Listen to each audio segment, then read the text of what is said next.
নতুনভাবে একটু ভিডিও করবো, তারপর ক্যামেরা অন করে কি বলতে কি বলে দিই, তারপর ভাবি এগুলো কি ছাড়া ঠিক হবে, তারপর আর ভিডিও করি না।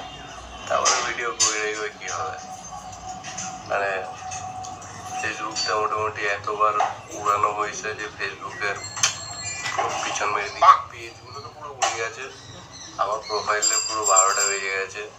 এরপরে মনে হয় ব্লগ ছাড়লে আমার ইউটিউব পেজটাও উড়িয়ে দেবে, মানে আমার শত্রুর শেষ নেই বন্ধুগণ। বললাম তুমি ডিলিট করে দিও।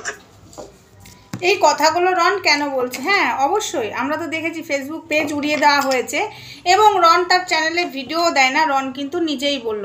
হ্যাঁ, আবারও রন পিথিকে নিয়েই আমি বলতে এলাম।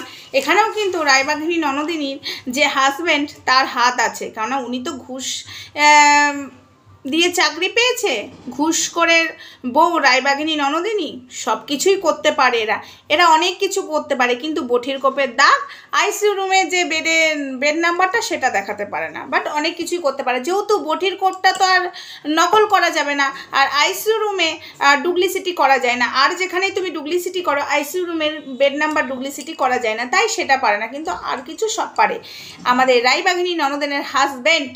ঠিক আছে, হাই ফ্রেন্ডস, সোমা ওয়ালে তোমাদেরকে অনেক অনেক স্বাগত আর অনেক অনেক ভালোবাসা চলে এসেছে আবারও আরেকটা ভিডিও নিয়ে। হ্যাঁ, রনকে নিয়ে এসেছি। রনের মুখটা খুবই শুকনো শুকনো লাগলো, কারণ রন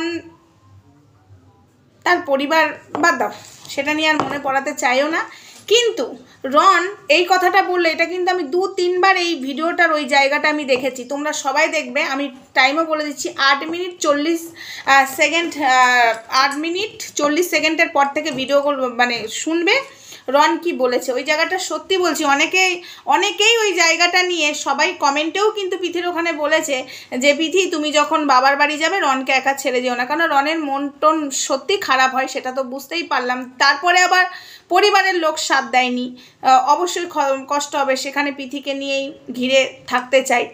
তারপরে পিথি যদি বাবার বাড়ি যায় একটু তো মন খারাপ হবে, আর পিথিকেও তো বাবার বাড়ি যেতে হবে, তাই না? এবার আসি মেন কথায়।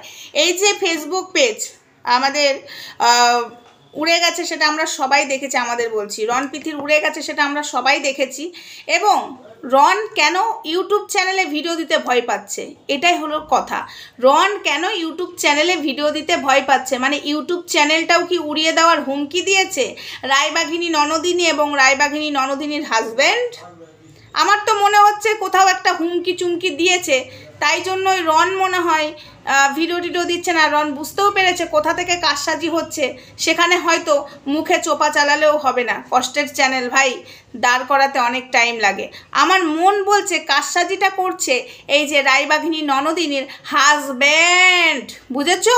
এত কিছু হাজব্যান্ডকে বলা হয়েছে, আমাদের জাম্বুকে ছেড়ে দেয়, সব রাগ রনের ওপর আর পিথির ওপর ছাড়ছে, নাহলে ফেসবুক পেজগুলো হ্যাক হয়ে যাচ্ছে।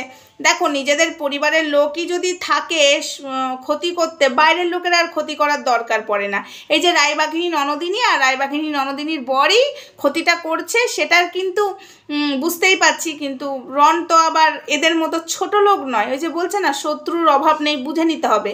হ্যাঁ, আমরা বুঝতে পেরেছি ভাই, তোমার শত্রুর সত্যি অভাব নেই, আজকে যেভাবে তোমাকে শেষ করার নেশাতে উঠেছিল। এবং হ্যাঁ, বাই দ্য ওয়ে আর একটা কথা বলি, রনের দেখবে এখনও নখের চেরার দাগটা কিন্তু মেলেনি, কিন্তু আমাদের রায়বাঘিনী বঠির দাগ মিলে গেল, আমাদের ননদ বঠি দিয়ে কোপালো, এটাই ভাবছি, বঠির দাগ আর নোকের দাগ, এখনও নোকের দাগ মিলল না আর বঠির দাগ মিলে গেল, ওই জন্যই রায়বাঘিনী ননদিনী না বঠির দাগ দেখাতে পারেনি, সরি বুঝতে পেরেছি, কিছু করার নেই।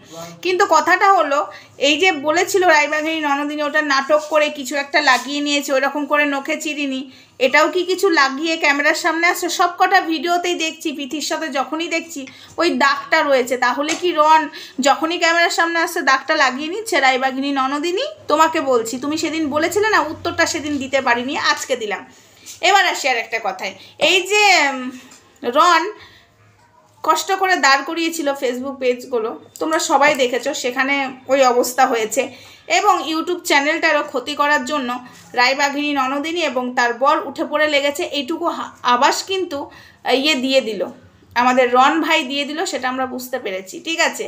তবে রন ভাইকে বলবো টেনশন করো না, আর পিথিকে একটাই কথা বলবো, বেশি দিন রনকে ছেড়ে থেকো না, কারণ না রনের মনে খুব দুঃখ, সেটা আমরা বুঝতে পারছি, কারণ তার পরিবার তাকে এত ভাসিয়েছে, তার পরিবার তাকে একদম এইভাবে রাস্তায় নামিয়ে দিয়েছে। আজকে স্বাদের বাড়ি করেছিল, সেই বাড়িতে ছেলের জায়গা নেই, মেয়ের জায়গা আছে, মেয়ে জামাইয়ের জায়গা আছে, আর মেয়ে বিয়ের পরে ওইখানে জাকিয়ে বসার জায়গাটা ভালোই করে নিয়েছে। অসভ্য বলতে গেলে আবার গায়ে ফসকা পড়ে। বাবা এমন মা বাপের জন্মে দেখিনি বাপু, সত্যি বলছি। ছেলেটা এরকম আছে, কোথায় মানিয়ে গুছিয়ে ছেলেকে নিয়ে যাবে সেটা নয়, ইগো নয় বসে আছে, মেয়ে যা বলছে উঠছে আর বসছে। আর রন এদিকে ভিডিও দিতে পারছে না, কেননা এই অবস্থাতে রন যদি এখন ভিডিও দেয় রনের চ্যানেলের ক্ষতি হবে, সেটা রন বুঝতেও পারছে, শত্রুরাই করছে সেটাও কিন্তু রন বুঝতে পারছে, বুঝেছো? তো বেশি কিছু আমি বলবো না, এটুকুই বলবো ভাই সাবধানে থেকো, কারণ শত্রু তোমার লেগে গেছে, এখন ঠান্ডা মেজাজে করবে, কারণ জামাইবাবুকে এত কথা বলেছি একটা উত্তরও দেয়নি। ঘুষখোর জামাই বলেছো তুমি, ঘুষ খেয়ে চাকরি পেয়েছে রন, তুমি এটা বলেছো, তাও উত্তর দিতে আসেনি, শুধু ওইখানে হাতাহাতি হয়েছে, কিছু বলতে আসেনি। তার মানে তো একটু বুঝতে হবে, চুপ করে যখন আছে খেলাটা ওই সাজছে, তোমার চ্যানেলের ক্ষতি ওই করছে, এটা বুঝতে হবে। ফেসবুক পেজেরও ক্ষতি ওই করছে, অবশ্য রন বুঝেই গেছে এবং সেটার আওয়াজ রন দিয়ে দিল।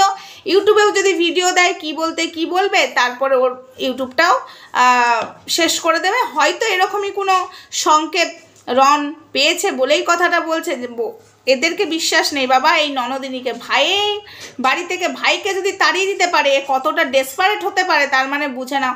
আর রনের মা বাবাকে বলে হারি ভাই, হাততালি হাততালি, এতদিন ছেলেটা বাইরে আছে, তারপরেও ছেলেটাকে একদম কাছে তো ডাকেই না। কি টাইপের মা ভাই, মাছের ডিমের মা। তো যাই হোক, না না না, মেয়ের ক্ষেত্রে ঠিক আছে, মেয়ের ব্রেন ওয়াশ করছে, মেয়ের কথায় উঠছে, মেয়ের কথায় বসছে, আবার তার মাকে কিছু বললে রায়বাগিনী ননদিনীর রাগ হয়, কেন রে তো যাই হোক বন্ধুরা, ভিডিওটা এটুকুই থাক, নেক্সট ভিডিওতে আসছি। কালকে তোমরা প্রীতির ব্লগটা দেখো, ওখানে রনের মুখটা খুব শুকনো শুকনো লাগছিল, আর রন দেখো সবটা প্রকাশ করতে পারে না, কিন্তু চোখে মুখে ফুটে ওঠে। আর আমরা রনের পাশে শুরুতেও ছিলাম, এখনও আছি, আর থাকবো। আর একটাই কথা বলবো, রন তুমি ভিডিও দাও, তারপরে কে কী করছে দেখবো। অবশ্য দেখো, আমরা যতই বলি, যেখানে তুমি নিজে বুঝতে পারছো তোমার ক্ষতি হবে, সেখানে আমাদের কথা তো শুনে তুমি নিজে বিপদে পড়বে না। তোমার যেটা মনে হয় তুমি সেটাই করো। পিথির চ্যানেলে তুমি রেডি আসো, ঠিক আছে? চলো টাটা, বাই বাই, সবাই ভালো থেকো, সুস্থ থেকো। আর আপদ বিপদ নিয়ে ঘর, সারা জন্ম জুইলিয়ে মর, ঘর জ্বালানি পর ভোলানি, রায়বাঘিনী ননদিনী মাস্টার মাইন্ড গেমটা খেলো না। আমি তো বলছি চুপ কেন আছে, তার মানে বসে বসে মাস্টার মাইন্ড ওই ঘুষখোর বরকে নিয়ে চ্যানেলের ক্ষতি করছে, বুঝতে পারছো তোমরা? ফেসবুক পেজ ক্ষতি করেছে, এখন ইউটিউব চ্যানেলটা ক্ষতি করতে বসেছে, সেটা কিন্তু রন আওয়াজ পেয়ে গেছে। তবে রায়বাঘিনী ননদিনী, তুমি যদি কিছু ক্ষতি করো এরপরে একটা চুলও তোমার মাথায় থাকবে না, এই আমি বলে দিলুম।